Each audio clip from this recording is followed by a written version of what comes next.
Daf Tez Zayin and Aleph, 5 lines from the top.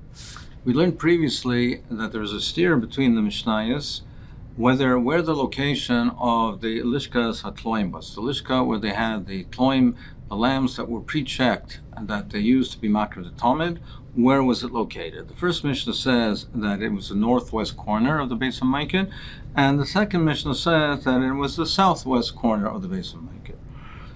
Now the Gemara is answering, how do we resolve this stira? Rav Huna, man Tana Midas, who's a Tana of Masechet Midas, that's Rabbi Lezer ben Yaakov. That's Rabbi Lezer ben Yaakov. That's the second Mishnah, which is in Midas, and that Tana is Rabbi Lezer ben Yaakov. And the first Mishnah that we learned previously in Masechet Talmud, that is the shlit of the Chachamim.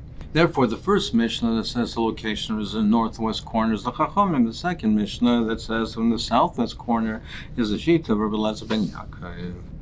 The Ritva points out that l'chur the Gemara could have answered that it's Rav Shimon Ish HaMitzvah and resolve it that way. But the Ritva says is that we only say that the Tana is Rav Shimon Ish HaMitzvah when it's dealing in the Seder of the Talmud, but not in the different location of Lishkoyas in the Azora.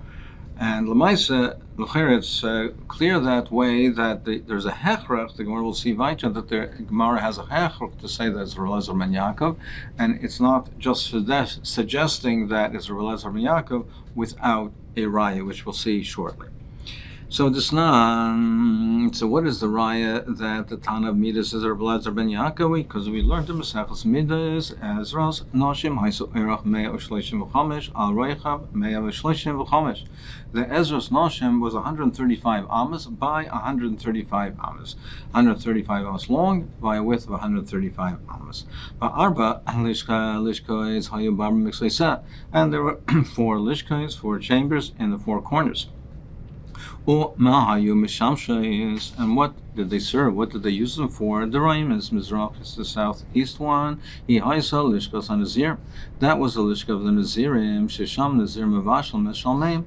That's where the Nazirim had to bring their shlomim, their special korban shlomim, and that's where they cooked the korban shlomim. And that's where they cut their hair, which was put under the fire of where it was being cooked. It was put under the dud, the cauldron, where the shlomim was cooked.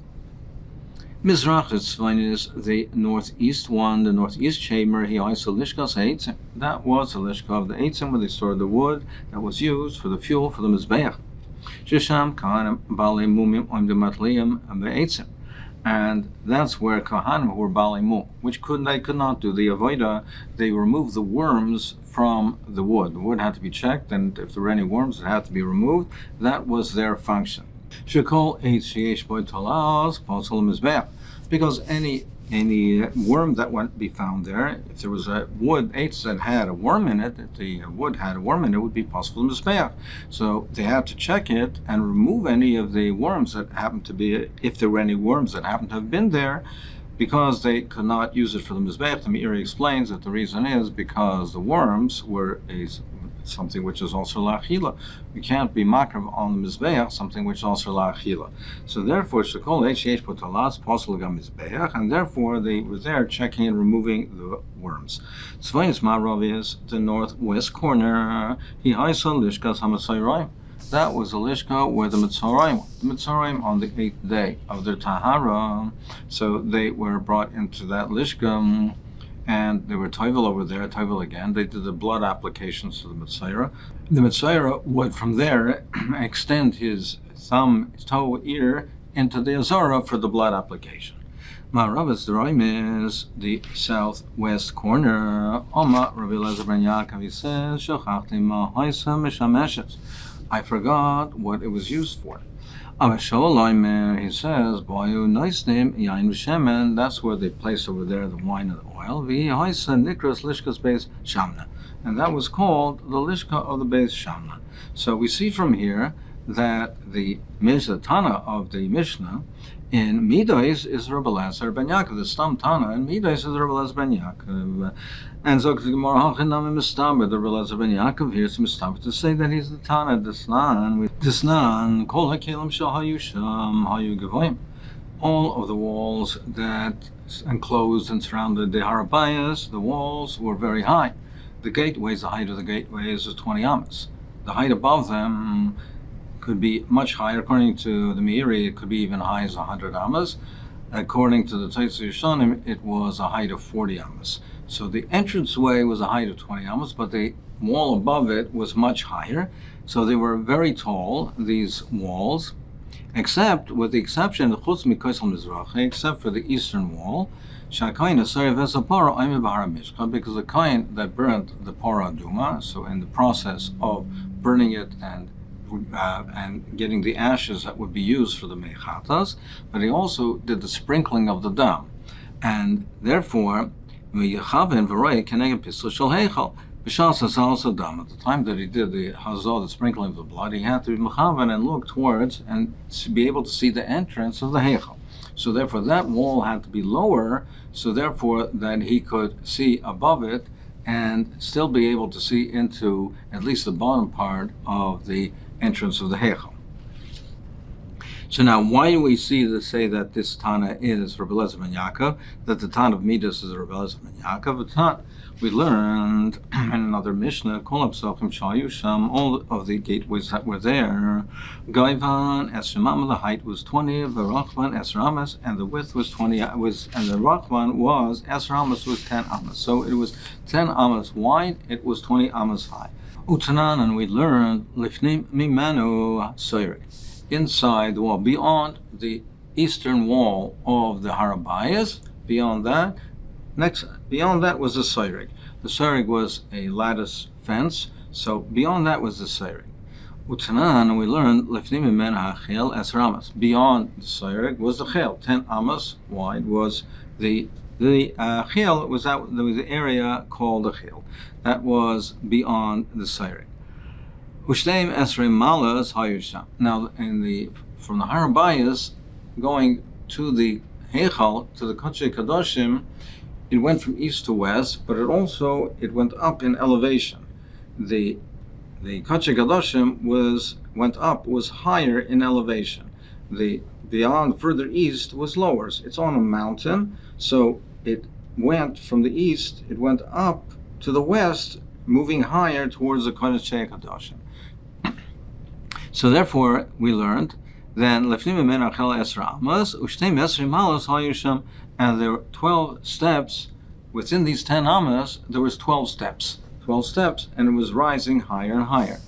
Rum Mala Chaltzi Ama, the height of the step was a half ama. Shilcha Chaltzi Ama, and the tread of it rather. So the width of it was half an ama. So you had the 12 steps. So 12 steps, each one was a half an amma high.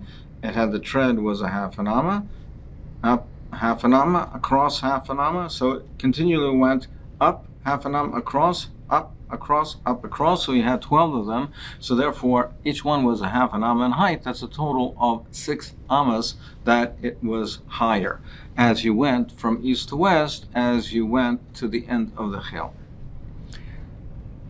So therefore, and that led to the Ezras Noshim, and the Ezras Noshim therefore was 6 amas higher than the Harabayas.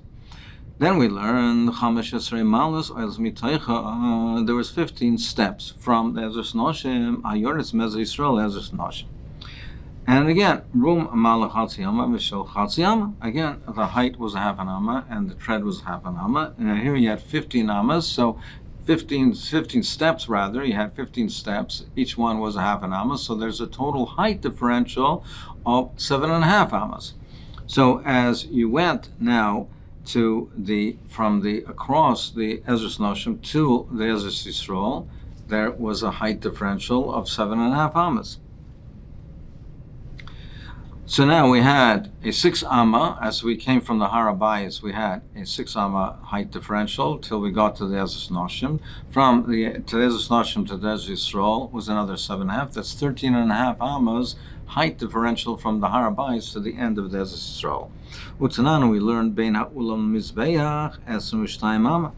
Now there's another height differential as you go between the area of the Ulam and to the Mizbeach. So from the Mizbeach to the Ulam, it rises, and there's a Ben Ulam Mizbeach Esrim Amma. There was a space of 22 amas, so the width of that area between the Ulam and the Mizbeach was 22 amas, and there was 12 steps. And again, room malach chatziyama, v'shil chatziyama, the height was a half an amma, the tread was half an amma, so you had over there 12 steps, so therefore the height differential was 6. So we had a height differential of 13.5 plus another 6, so therefore there's 19.5 amma height differential between the Harabayas and between the Ulam, till the opening of the Ulam. Utanan, and we looked at another Mishnah, Rabbi Elazar ben Yaakov Aimer, Mala Haisu Sham. There was another step there between the Ezra Yisrael and Ezra Kahanim. So we have to account for another height differential, because between Ezra Yisrael and Ezra Kahanim there was an Amma, there was another step over there, and it was an Amma high. And the platform, they put a platform on this Amma, and on this step, they put the platform for the Levim.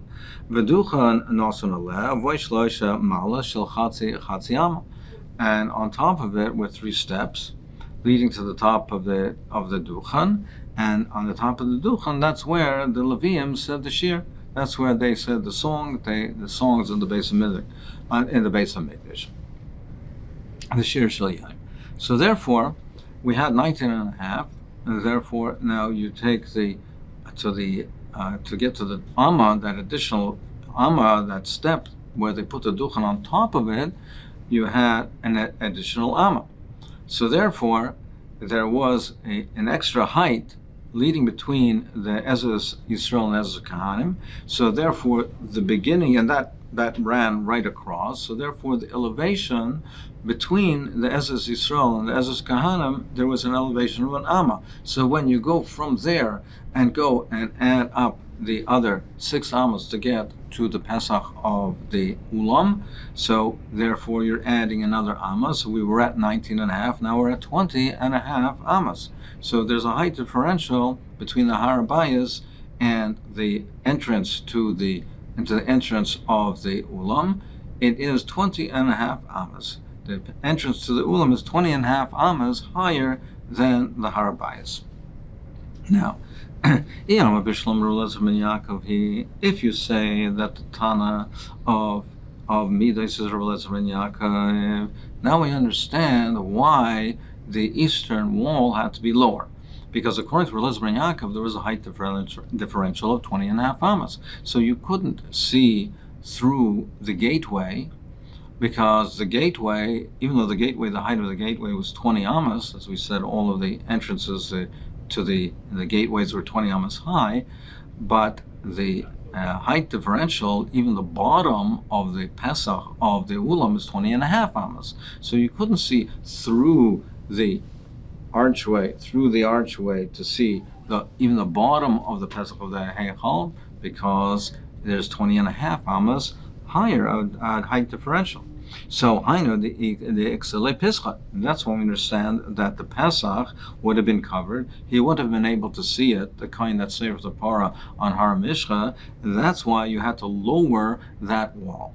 But Elei Amrat Rabbanan. But if you say that the Tana, the Stam Tana means is Rabbanan, why did you have to lower the wall? Ha'ika Palgadam to the Mischasele Pischa B'Gavei, since the height differential was only 19.5 ammas, and the height of the entranceway was 20 ammas, they could see through the top of the entranceway. They'd be able to see the bottom half amma of the Pesach of the Ulam, and therefore he'd be able to see through to the Eichel. So why is it a problem? Why would they have to lower the wall? And therefore you see a raya that the Stam Tana of Midas is Rabbi Elazar ben Yaakov.